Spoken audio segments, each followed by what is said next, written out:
It's looking like the webinar started here. So, but we'll give people a few minutes to trickle in here. Okay. But yeah, we can see your screen there. It's all good. Okay. We have a few people on, the early risers, early birds getting the worm here. Scott Spear. Hey, Mitch. Hey, Corey. Good morning, Afton. Kudos to Afton for doing a beautiful job on the graphics and putting us all together while I'm doing the planes, trains, and automobile thing all over Western Canada.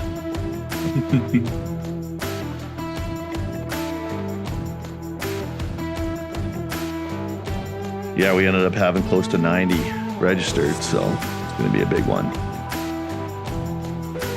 I just showed up here in Calgary, staying by the airport, doing some meetings, and met my brother for supper last night. Turns out the Crossroads conference is on. I totally forgot I've been meaning to go. It looked really good, and so I signed up, and I'm going to spend a couple days hanging out there too. So, morning, Darren. Added to the list, right down. What's that? Is it just added to the list, right? Well, I'm hoping to multitask and do a little bit of networking. I'm just wondering how distracted I'm going to get because I mean, I don't want to do a sales pitch here, but I can't help it. It's in my nature. But we're obviously doing a convergence conference next week, so I'm trying to get mentally, physically, spiritually prepared for that. Good morning, Tyler. I'm hoping that Mike's gonna give you the secret hizzle jizzle sauce here to get past the fact that there's, hasn't rained enough.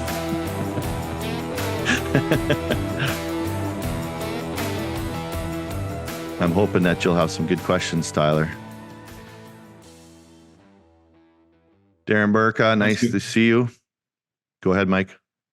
I was just going to say that I think you're raising expectations too high. If I can solve that problem right now. Lower expectations. You're going to be, after this webinar, you'll be able to farm with no rain, no moisture. As long as you would that be something? Strip till.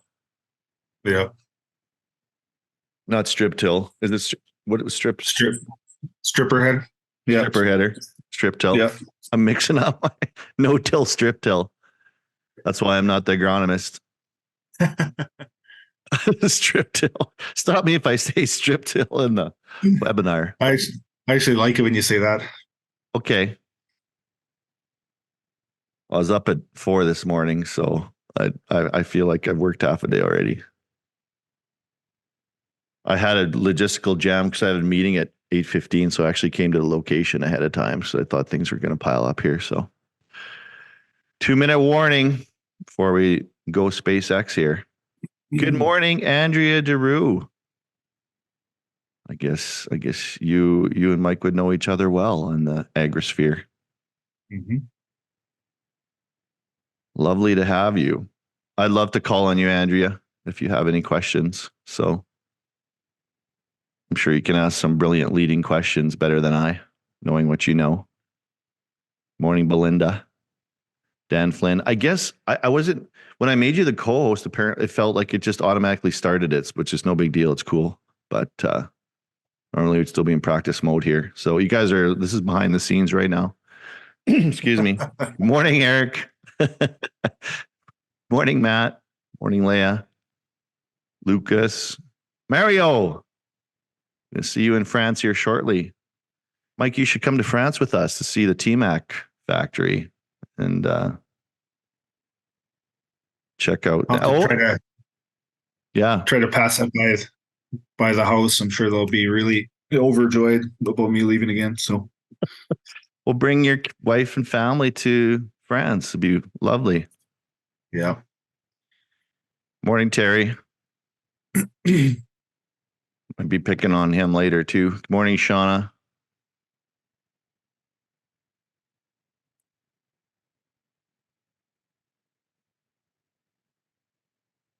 So many amazing people on the call this morning. Well, it's 8 a.m. Let's get officially recording. It's recording. I think it's recording. It's all recording. So just let me get going here today on this. I'm sure we're going to have a few people still rolling in here. The creative procrastinators, much like I. I'm going to minimize you slightly here, Mike, so I can get the intro going, but don't take it personally. You're still a really important guy in my life. Okay, I think we're almost ready to roll. My notes say start recording, but that's a check mark. I think we're there. All right.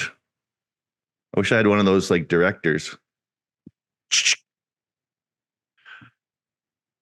Good morning and welcome to the I know I was going to mess this up, to the There Is Always Next Year webinar with Mike Palmier from Max Ag Consulting, whose mission it is to significantly influence crop production and farm profitability in Western Saskatchewan, West Central Saskatchewan. But no matter where you're from and who you are in the agrosphere, I promise you will find some value and you get some takeaways in this conversation today. Max Ag provides full service scouting, fertility planning, SWOT maps, and soil moisture probes. Interestingly, as well, they also do research and trials in order to validate and improve, scientifically evaluate, and guide future decisions. Mike describes themselves as enablers. So we're going to find out what they enable farmers in. All healthy and positive, I'm sure. Today, you know what, folks, we're going into another year of challenges. We do need professionals to guide us. So that's why we're going to be talking about making continuous improvements to your farm. You're going to learn about the effects of wheat stubble height on moisture retention. Boom. Let's talk about it. It's dry. What can we do? We're going to talk about hashtag environmental based yield potential. What is that? What is that? What does that mean? We are going to do, I'm getting really motivated here now. We are going to do a better job of top dressing, of fungicide application, of growth regulators, of grain marketing. We're going to improve our attitude and our bottom line and our quality of living and our love lives. Just kidding. Actually, that's different. That's not, unless you have any thoughts on the topic, Mike, but don't listen to me on any of that. It doesn't work. Whatever I do, it doesn't work. Well, that's the way to start out the webinar. Yeah, exactly. Listen, folks, listen carefully here. Max Ag has over 90 trials in 2023 they've done, including seeding rate trials, nutrient responsiveness, varietal nitrogen loss. Again, I'm not, what is that right? Varietal nitrogen loss? Nitrogen use efficiency. Yeah. Biologicals, fungicides. So we want to apply what Max Ag and the team at Max Ag has learned. We want to apply that to this year, to 2024, because there's always next year. So that's it for my introduction, really. Shortly, Mike's going to get into his career and his company and what they've done, and we're going to start talking about data very shortly. But I just wanted to say, please, folks, would love to hear from you. There's a lot of folks on the call that I know that I could pick on to ask questions, but please. So there's the Q&A. Afton already said, thanks so much, Dan. You're welcome, Afton. I would love to have questions from all of you. I don't want to be asking questions this whole webinar. There's agronomists, there's farmers, there's industry people. Hello, Calvin Jarvis, for example. Luke Serbina. Yeah. Lots of great people on the call. Morning, Nicole. So good morning to Neil Wakefield. No, good quality response on this webinar. Obviously, people are interested in what you have to say, Mike. So please, type questions in the Q&A, put your hands up. There's a chat as well. You can text me if you have my number. Let's interact. Tell us about yourself, Mike. Tell us about how you got into agronomy in your company. The last 4 years, you built Max Ag Consulting into a team of agronomists. You've been doing all these trials. Set the stage for people to understand the nature of your expertise, which is extensive and vast. Awesome. Well, thanks for that long intro, Dan. Appreciate that. You deserve it. Yeah, no, that sounds good. You guys can see my screen right now. Everything shows up properly. Yeah, Afton, you just want to give me a thumbs up, make sure we're all good. And I think, Okay, or anybody type in the chat if there's anything awry, but looks good and sounds good to me so far. Mike. awesome. Yeah, that's perfect. So some of this is going to be, I'm going to pull up a few slides of some stuff that we were working on for the Crop Until Summit that was in December. Um, that's where one of these slides is here, and I'll just introduce myself quickly. So as Dan had said, we founded Max Ag in October of 2019. Started off as just me, myself, and I right before the pandemic. So it was interesting getting going with that. And over time, it has expanded quite a bit. Actually, this says 6 full-time staff. Right now, we're at 8 full-time staff. And basically, that growth was completely unplanned. I just went with the flow and followed the demand in our area, and so far it's working out pretty good. And really, I think on our side, it's the biggest thing for us is that 99% customer retention, right? Like out of 4 years, there's one scouting customer that's not with us anymore, and over 99% acre retention on all of our fertility, right? So as everybody on the call is very well aware, in agriculture, reputation is everything, and everybody knows everybody, and that's the number one thing, is to keep those customers, because you don't get them back. And I'm sure that's exactly what Dan's goal is with Aberhart too. So my background, grew up on a farm in far south central Saskatchewan, outside of La Flèche. Didn't initially go into agriculture to start off with. Actually did 2 years with pre-journalism in Regina, and decided that was not going to go where I wanted to go. So took a year off, moved back to the farm, helped on our family farm, worked at a local seed farm, and realized that this agriculture thing is a pretty good deal. And really, I think where that stems from is I graduated high school in 2002. Everybody knows what 2002 was, and that was, after a pretty rough stretch in the agriculture and farming industry. And I was actively pushed away from agriculture. I don't even remember considering it at all. So it's really interesting where it's all ended up, because just with the timing, pushed away, but got back into the business and started full time in the business in 2009 at the start of the real, nice bump and good prices, good yields, good weather. Maybe a bit too wet sometimes, but it's been a pretty good ride since then. My background in the industry was mostly in sales for the longest time. But as I got deeper and deeper into things, I just kept on getting drawn in more and more into the field, and noticed that there was a large gap within the area that I live and work in, and started this company in 2019, and I've taken it from there. So as Dan had said, we specialize a lot in not just full service scouting throughout the year, do a lot of fertility work. It's actually a very significant part of our business now. We are partnered with Crop Intelligence and deal with their moisture probes. This past year, we had 61 moisture probes with 26 customers. And a lot of that is to, understand what's going on under the ground and how that affects our potential, and then also with the environmental factors and how that affects it. So, as we go along here, it seems like we are constantly shifting from not just an agronomic consulting company, but we're almost more of a services company with an agronomic focus. And that's where I mentioned to Dan about the enabler part. And it's only to enable in the good ways.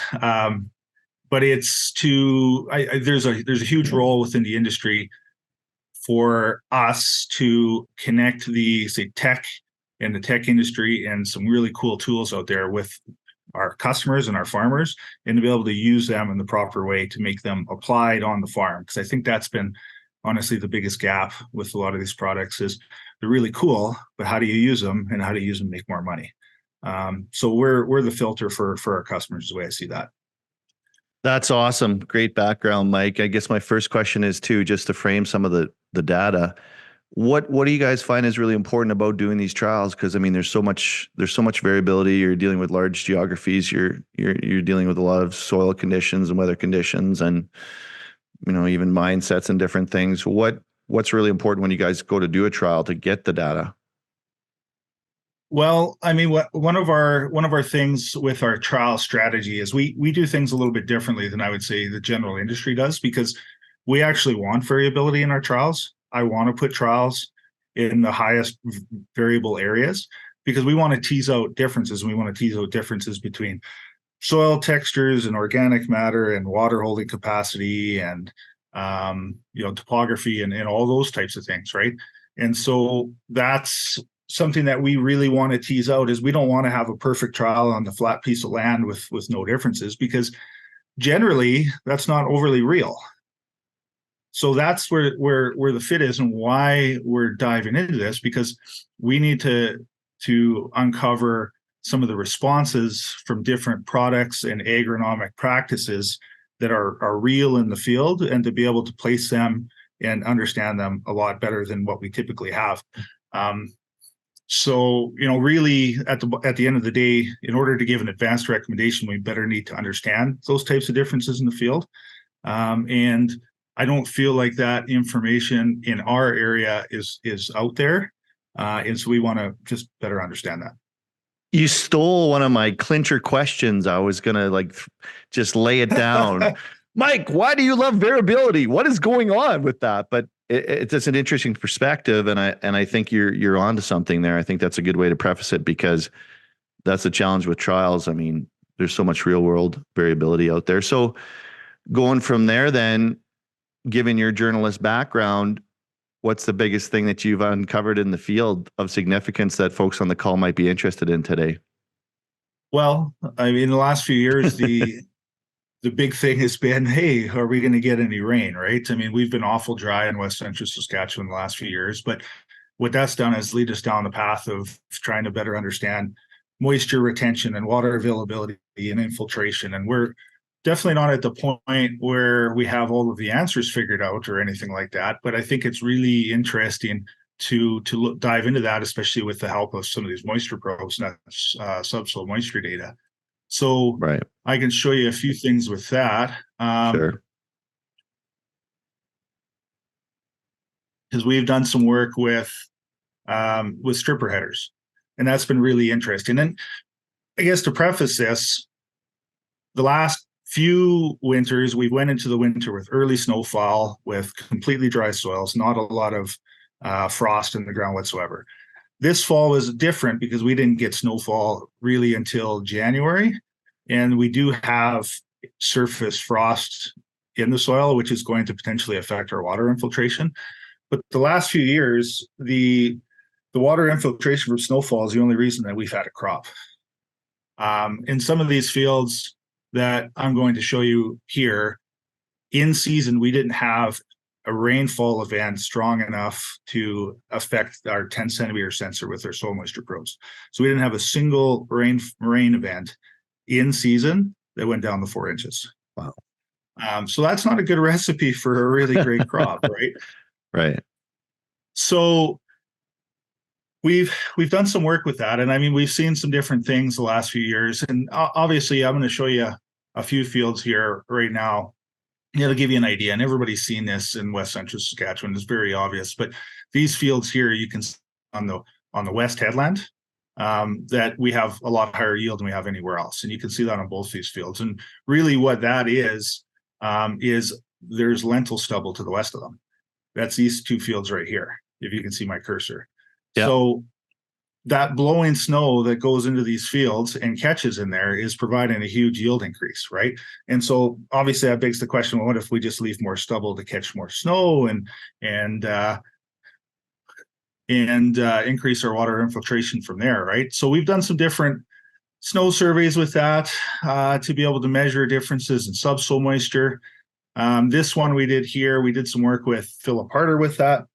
And it didn't end up being that great of a trial because the guy had cut his conventional stubble actually quite high to begin with. So his conventional stubble was about 18 inches tall, when generally we're about 8 to 10 inches tall. I'll just skip to here, sorry. Yeah. So his conventional stubble was 13 and a quarter to 18 inches in height, but we still had an increase of 7% snow depth on this field. But what we've found with each additional inch of stubble height is up to about 1 to 1.1 bushels per acre in canola yield, as long as we fill that stubble with the snow. And that actually coincides quite well with some of the crop intel data. So it obviously depends on how much canola is worth at that point in time. But all of the work that we did last winter would say about $20 an acre for every inch of available snow that we caught in those fields. Say that one more time, that last sentence. When canola was worth $18 a bushel, and I'm just going to preface that because it's obviously not. We were finding no, I just want to get the numbers right. Yeah, we were finding an additional increase of revenue of $20 an acre for every inch of snow that we caught. Okay. Interesting. So if we had, it all depends obviously on how much snow you get, where the winds are coming from, when the snow comes in the season, because the earlier the better, all that stuff. But that's what we found is about 1 to 1.1 bushels of canola for every inch of snow that we catch, which would equate, used to be 20, now it's maybe more like $13, $14. So here's some work that we did with some trials last year, where right over here, we can see the stripper stubble, which is in these orange areas. In the middle is the yellow, and that is a conventional stubble. So you can see on the drone photo beside it, the conventional stubble is right full of snow. Where the stripper header was, we haven't completely filled that. And that's in these, so what we did was we installed soil moisture probes in these two locations. This one was where it was conventionally cut. This was where the stripper header was. Overlaid that with the map here just to have them in a similar area of the field for available water. Now, when I talk about this field, to dive into this a little bit further, again, we had just over 3 inches of total rainfall, but pretty much about half of that was by June the 3rd. After that, our largest rainfall in June was 6.4 mils and 11.2 mils in July. And with that, we did not see any rain events that impacted that 10 centimeter sensor, so 4 inches down. Nothing impacted that. The only time we had any impact on that was some rainfalls that we had in August. So the field was very, very, very stressed. So what you're going to see is some great yields, but it's going to show you some differences between snow catch and overall yield. What was interesting with not having any rain is what we noticed for plant available water usage. And these numbers are pretty solid because we didn't have any rain events to really throw these numbers off, right? So the one thing I would mention with this is, with the stripper header, we had an increase in water usage early on in the season, right? This gap here between the red, which is the water usage with stripper stubble, and the purple, which is with the conventional stubble. You can see this, there's started being a gap really early in the year, even by June the 9th and 10th. So I find that interesting and something, to dive into more, because that's not just talking about early water usage and how much water is in the soil and how the plant could pull it. There's maybe differences in stress tolerance, right? With having a taller stubble, maybe there's less abiotic stresses with wind or sunlight or anything like that to show a difference. So I won't belabor this too much, but really, at the end of the day, what this showed us is there at the end, we ended up seeing large differences in root growth in these fields, in these different stubbles, where the stripper and the conventional stubble, those roots on those plants hit 10 and 20 centimeters at the same time. On the stripper stubble, we had 30 centimeters 2 days earlier, 50 centimeters 6 days earlier, and 70 centimeters 6 days earlier.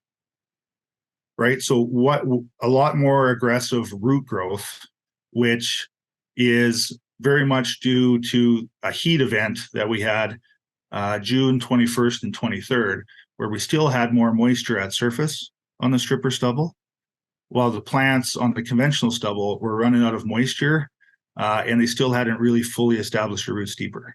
So right here is the dividing point, and this ended up being 7 bushel difference on this field. So kind of dove into it real quick, but just to show you little differences in soil moisture and how we can catch water and increase soil moisture can make a large difference on the crop. And it's all just dependent on one little event here that we can see. Well, that's really interesting to start off with. Mike, and I'm sure we'll be getting some comments and feedback on that. But Tyler Wilson posed an interesting question, and I'm kind of curious too. I hope I can do his question justice here, his comment. I guess I was also wondering, why it is that you folks have focused on this, and obviously you're learning great things from it. But Tyler says, why is this first, not soil health focused? Anything that talks about water filtration, no one talks about it, but it's the difference between a crop and no crop on our land, and Tyler's south of Swift Current. So maybe not other areas he's saying, but in his case, so this does seem to be a big theme and something you lead with. How big of a deal is soil health, water infiltration? Have you done any trials in that regard? Where does it fit in the pantheon of things that you've looked at?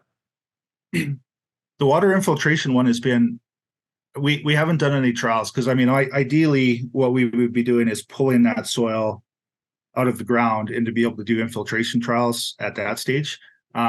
We would love to measure that with our moisture probes, and I think there's potential to do that to a point, but we haven't really gotten a lot of rain.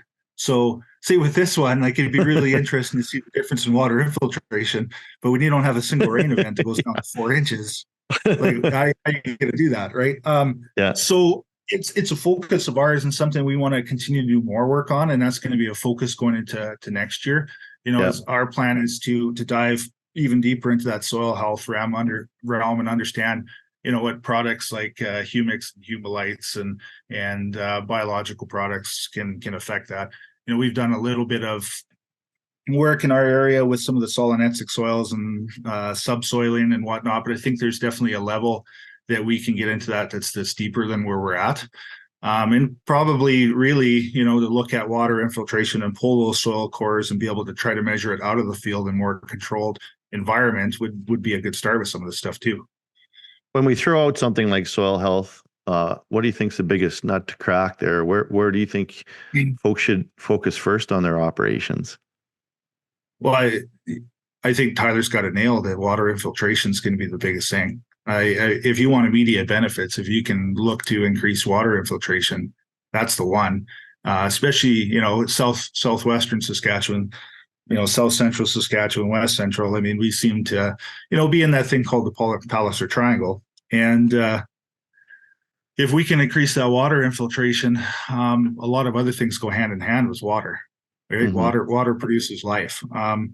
So I don't have any answers for sure on that, but I do think there is some potential out there and some practices and some products. And I think this stripper stubble has some really good potential for helping with that, but it's not the only answer.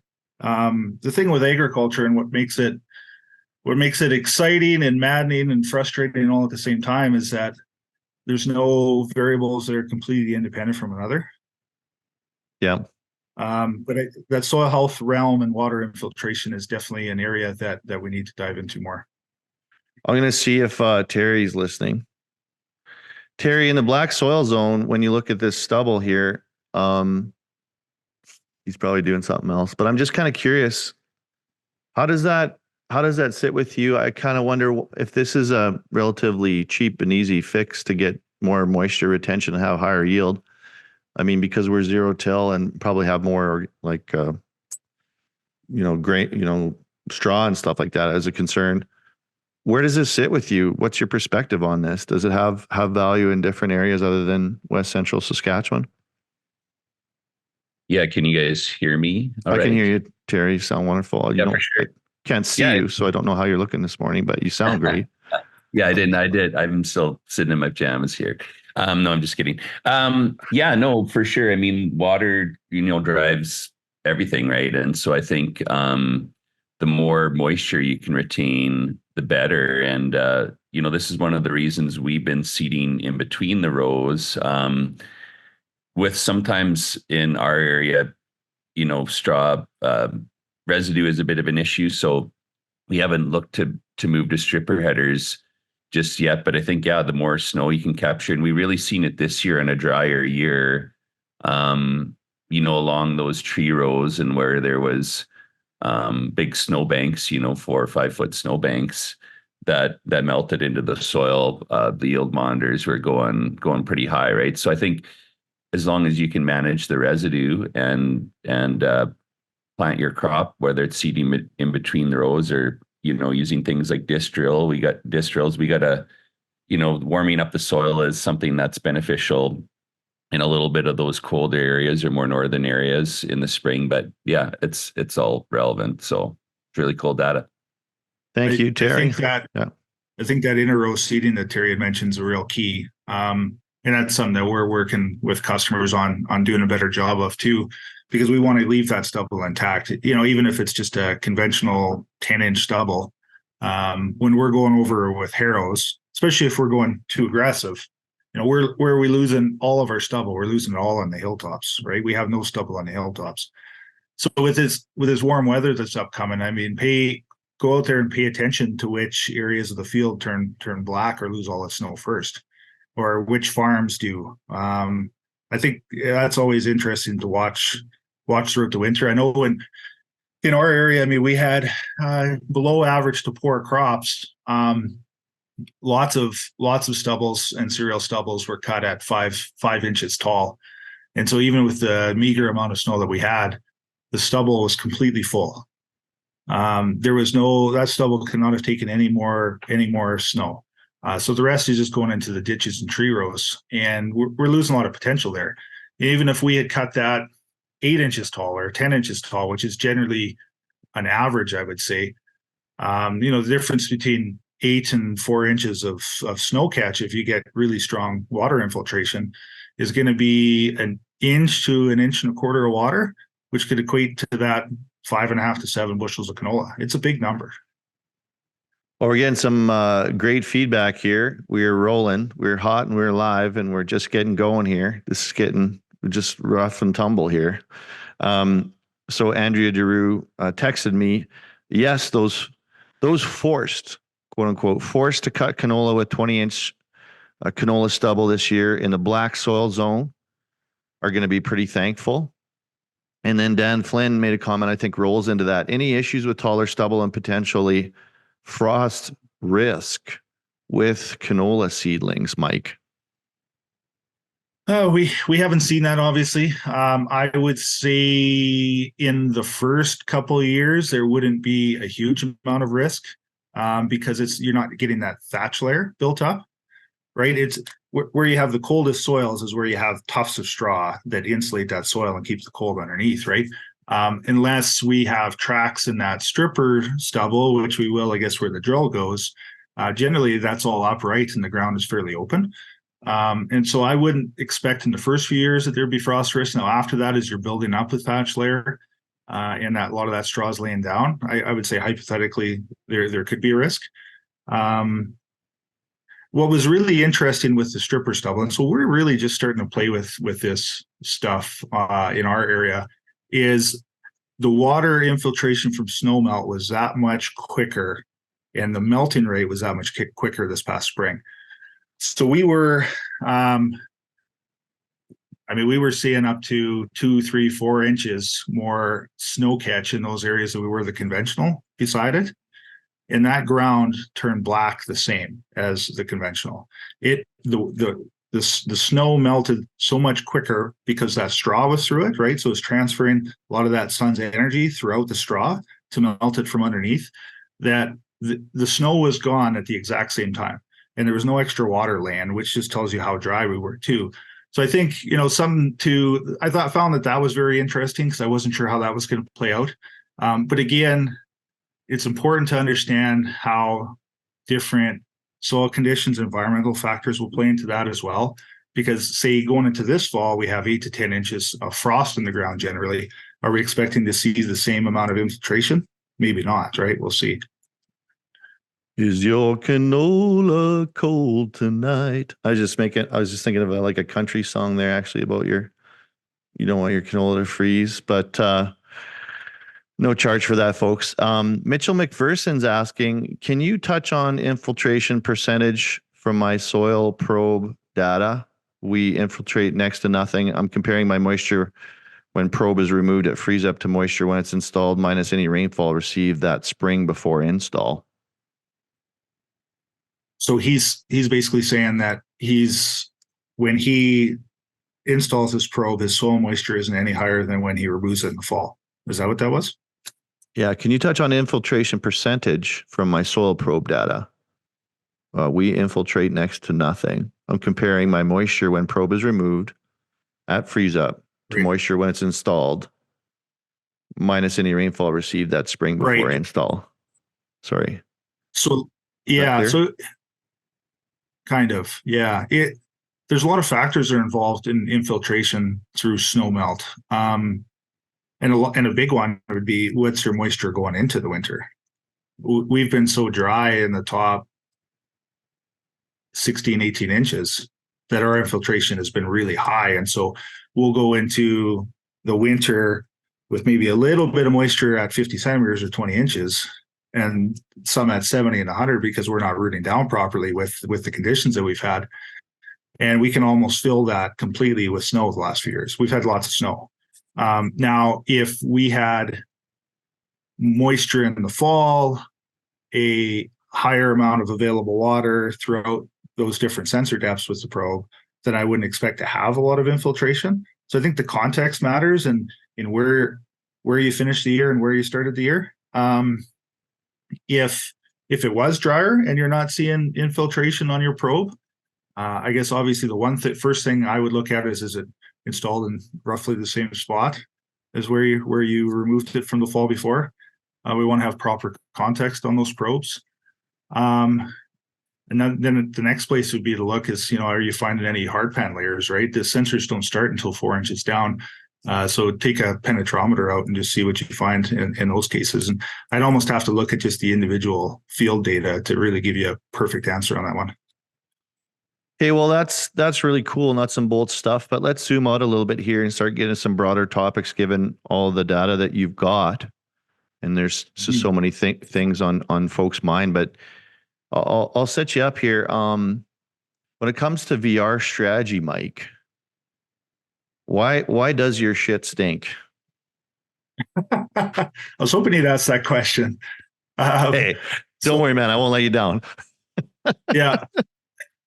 So, I mean, with variable rate, at the end of the day, we have to learn from what we're doing, right? So I had a slide on there, and I sent it on purpose to Dan because I figured that would probably end up coming up. That says, our shit does stink. And so, and really what that means is that we can have a really good map. We could have an excellent map that shows the variability throughout all that field. But poor recommendations on a good map is a poor recommendation. A really strong recommendation on a bad map is a poor recommendation, right? It's really important for us to be able to have a strong recommendation based off of the map that we have.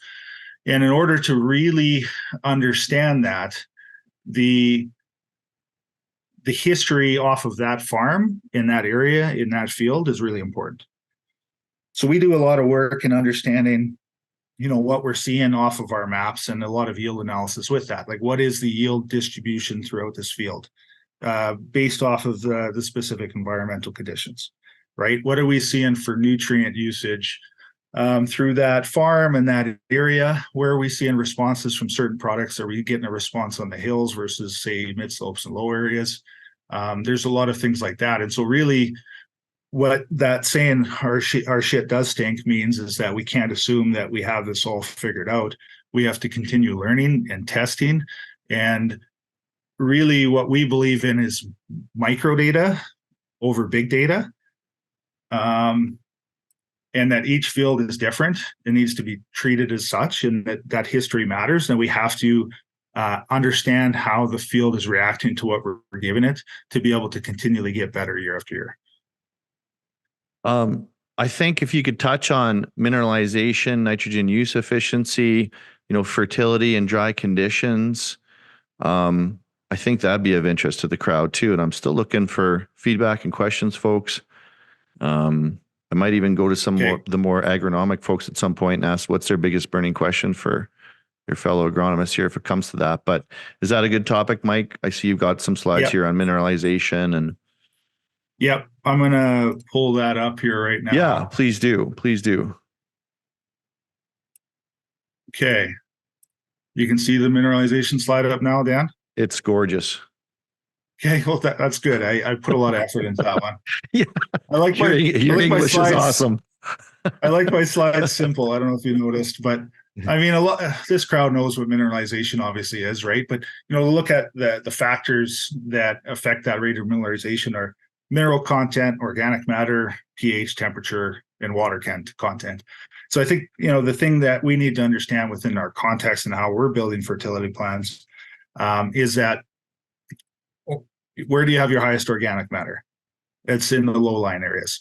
Temperature, where is it hotter and warm?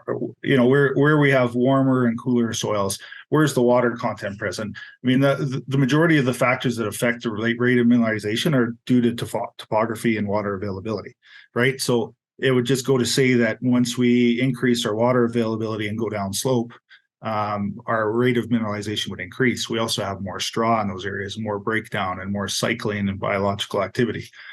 And so, with that, we've done a little bit of work on just understanding that within our zones. And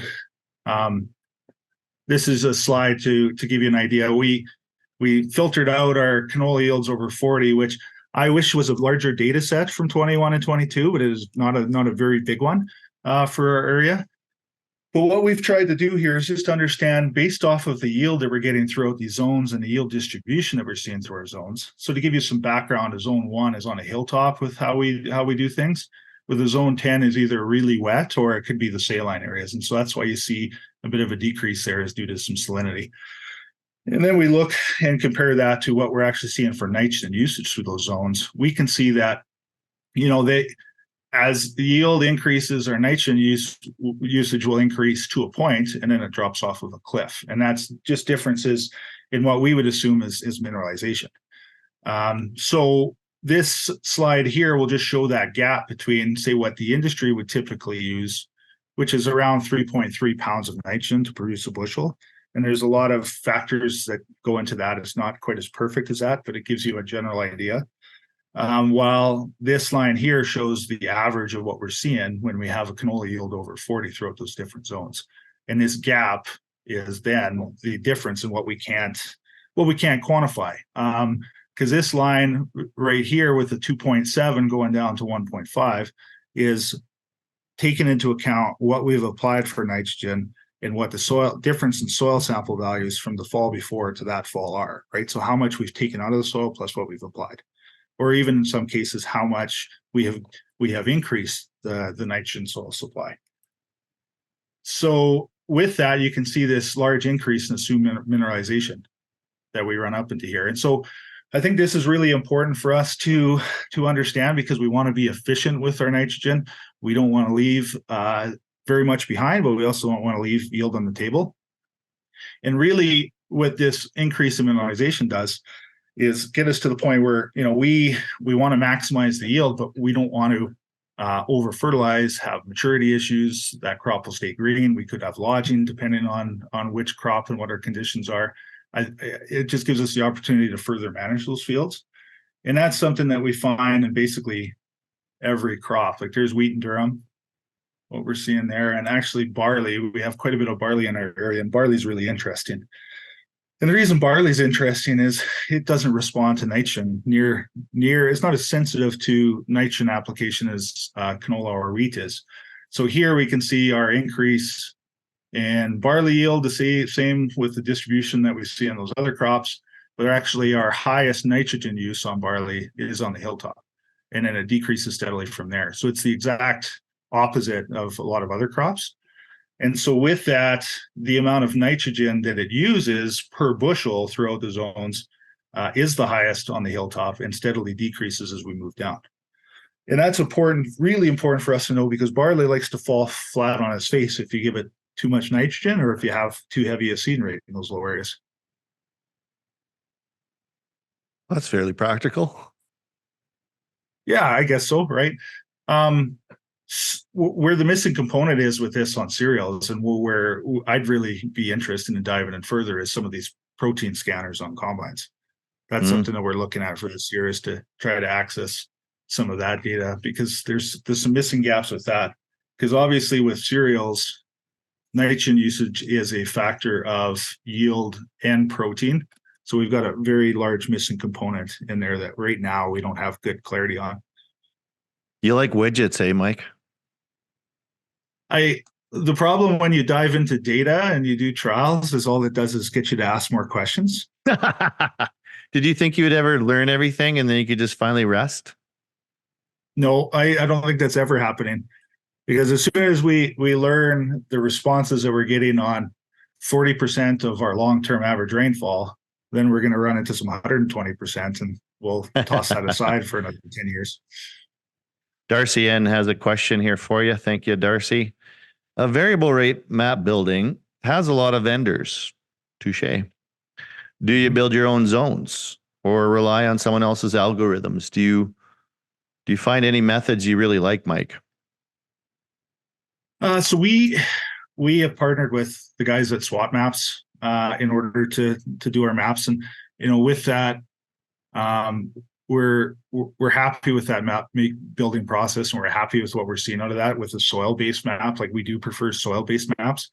Now, we do a good amount of manual modifications to those maps depending on what we see through the field, and really what that comes down to is there's a few bases on that map. I don't want to get too heavy into it, but there's an EC, electrical conductivity portion, right? So differences in soil properties.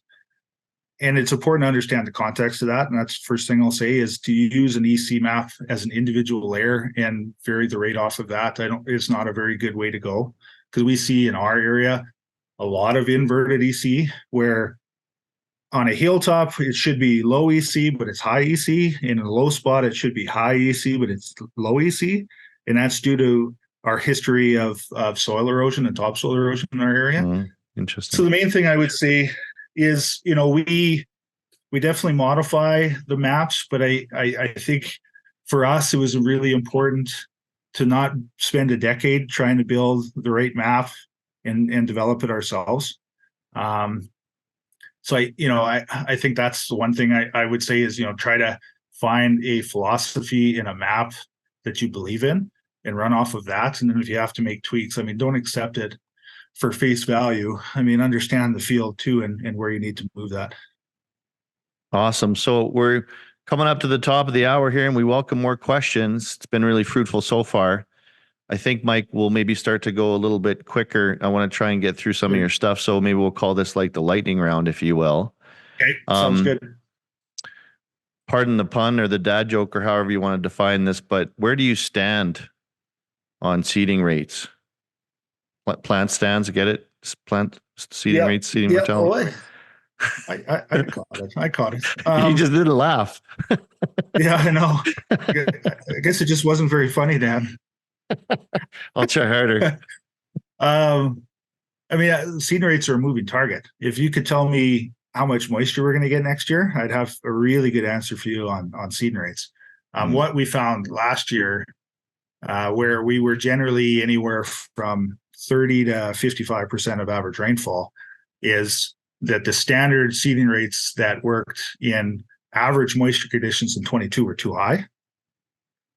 Right. So, I think temperature will have a large influence on that too. We have an area on the southern part of our territory where we have had extreme temperatures. So it's been 23 days over 30 degrees from June 5th to August 15th last year.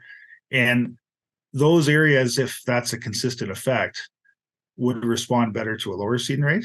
But as we move to our northern area, it responds better to a higher seeding rate. So, we'll go anywhere from some of those south areas right now, it's more, say, 16 plants on a wheat or a durum per square foot. And this is live plants versus in the northern area, we're more like 21 to 24. So that's a moving target, and it's very much based on environmental conditions. Talk to us about your philosophy for setting yield targets. Right. So the philosophy for us for setting yield targets, I think this is one of the limiting factors in even planning fertility period is what target do you set even within zones. So with the VR, in my mind, long term, it's not about cost savings. It's about producing more grain. And we can be more efficient with where we put that nitrogen and our nitrogen use efficiency. So what I want to do in those situations is set a higher yield target than what our average is. Because generally, if we are, say, shooting for a 55 bushel canola crop rather than a 50 bushel crop on a flat rate, our costs on fertility will be fairly similar because of that efficiency.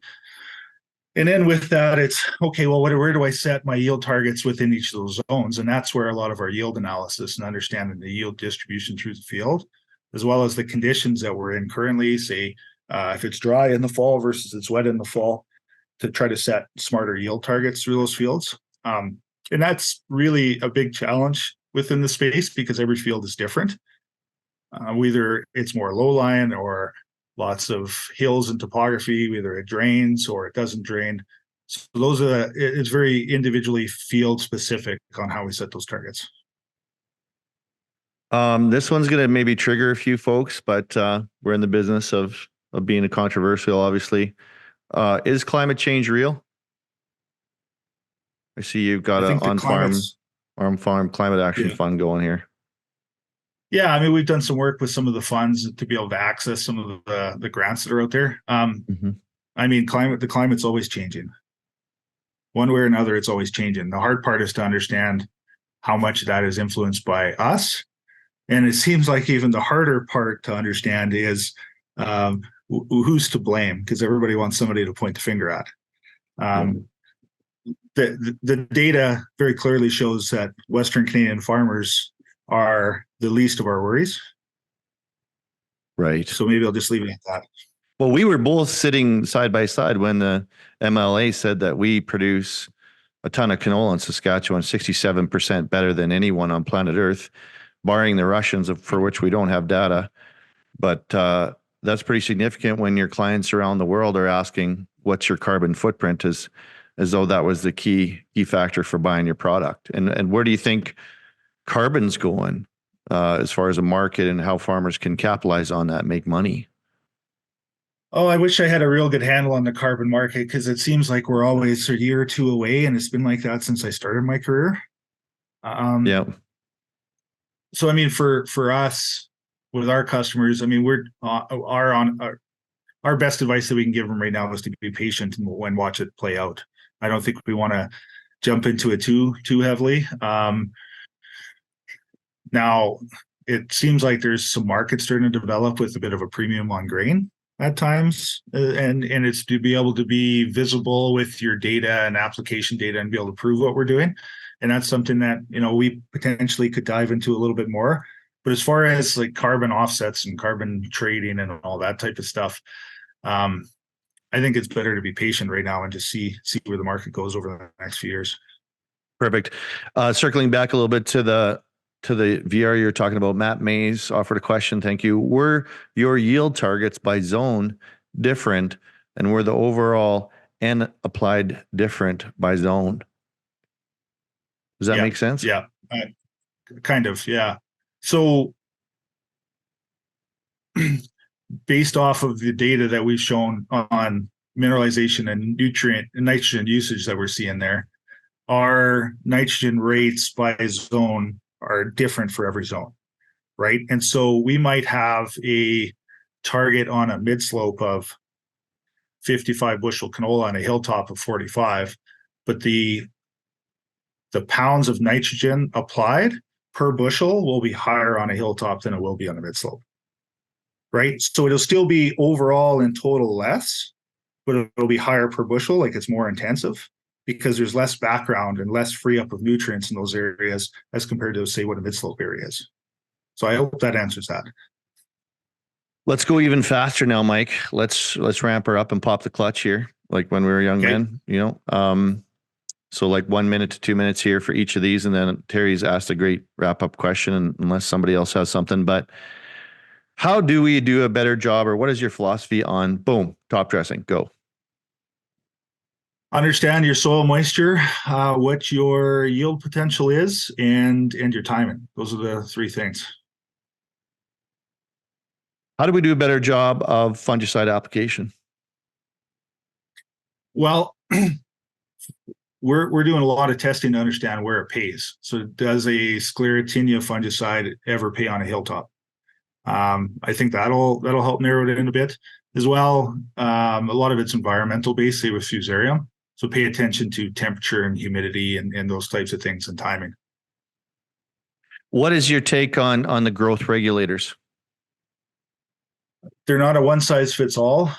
This year we had wheat fields where we averaged say 65 wheat, but the low areas were 100 to 110 and starting to lean. So it would have maybe paid to spray 5% of our fields. I think it's very area specific. If you're in Red River Valley, it's a completely different conversation. But with us, we've got to be careful with stress points after we spray, which I think a lot of people found out in 21 with some products. We've got to understand what our soil moisture is if we're about to get into a dry pocket and there's no moisture in sight. And again, what is our potential and what's our biomass and our fertility package and seeding rates as well are all factors. How do we use our agronomic chops to do a better job of grain marketing? Well, so we're working on, or we have worked on a bunch of information as far as environmental based yield potential. You gave a bit of a sneak peek of that before. I'm going to show one quick slide here just to show it. So with our crop intelligence moisture pros, one of the numbers that it points out to is water driven yield potential. So that's yield potential of the crop, only using water factors, whether it's amount of moisture that you have in the soil versus in-season precipitation, but doesn't take into account environmental factors such as heat, which we have found to be a huge factor with the actual yield.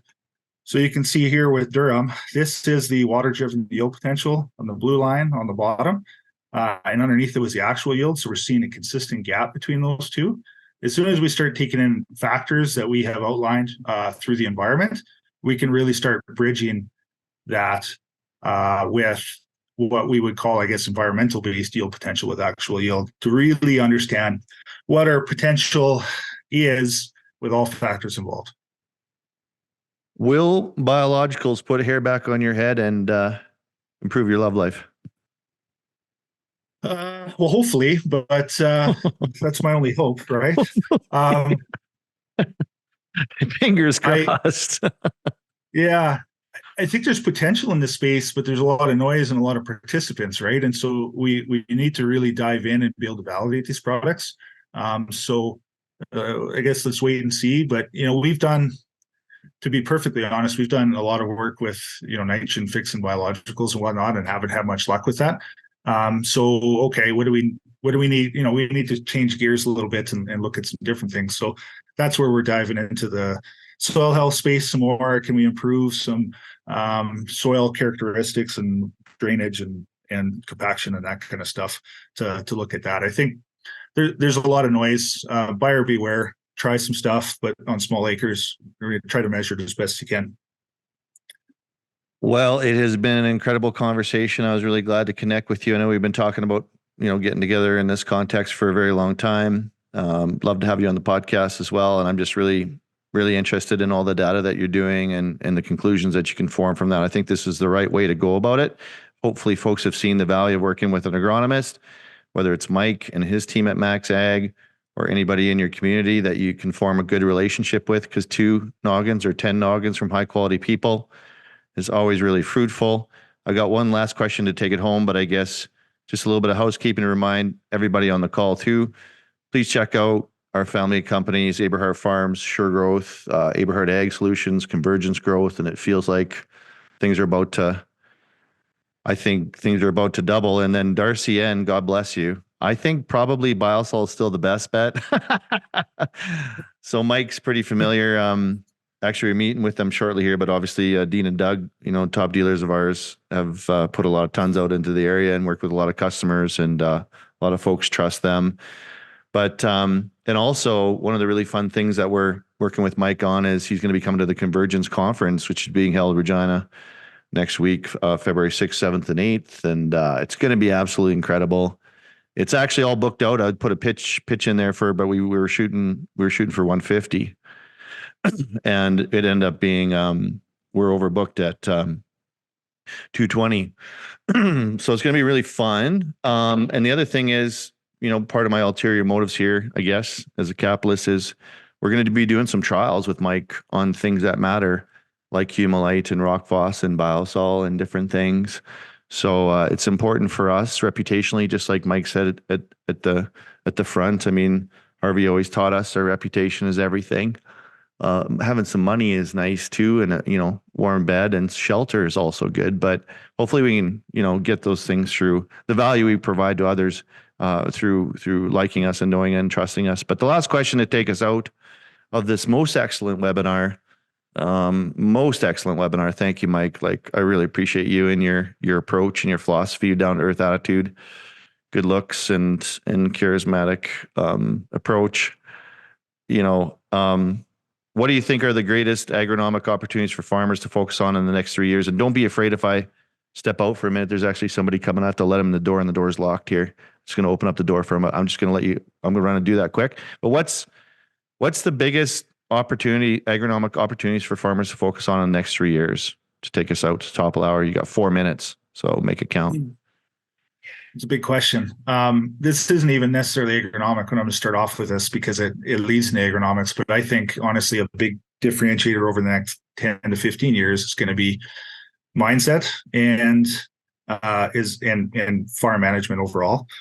We need to make sure that if we run into a low commodity price environment with land costs and overall costs where they are, that we're finally managing things and being very efficient with our costs, but at the same time maximizing our revenue. So it's a real challenge, but I think that mindset is going to be a large differentiator there.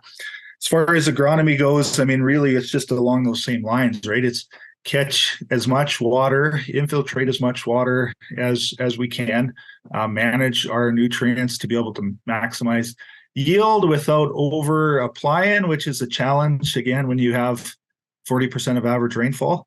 But even then, it's okay. We're not using the nutrients that we apply, but how do we recover them in the most proper manner to be, again, continue to be this most sustainable farmers in the world from what all the data points to.